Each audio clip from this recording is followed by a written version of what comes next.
Since the start of Russia's full-scale invasion of Ukraine, the United Kingdom has frozen $23 billion worth of Russian assets. $15.6 billion of them are in the form of central bank reserves held in the United Kingdom. Now, London is discussing a plan to hold them over to Kyiv. But there's also the opportunity to use something like a syndicated loan or a bond that effectively uses the frozen Russian assets as surety to give that money to the Ukrainians, knowing that you'll be able to recoup it when reparations are paid by Russia. That may be a better way of doing it.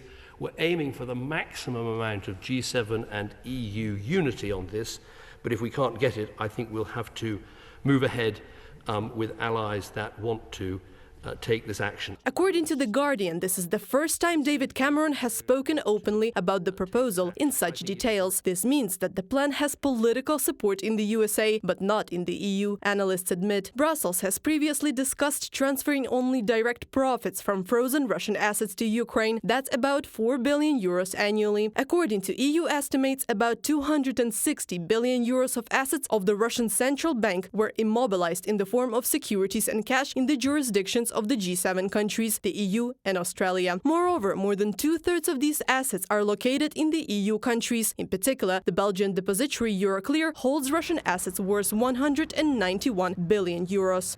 Similar appropriations of state assets have happened before, most notably the UN-sanctioned US seizure of billions of dollars of Iraqi funds that were earmarked for reparations for Kuwait after the 1990 invasion. Russia would veto any UN move to endorse seizure of its assets, from the publication in The Guardian. G7 countries have been discussing for more than a year whether it is possible to confiscate the assets of the Russian central bank without undermining faith in the international financial system. According to Politico, the White House administration actively supports this plan, unlike, for example, the governments of France, Germany and Italy. The problem is that the vast majority of Russian frozen assets are kept in Belgium, experts are convinced.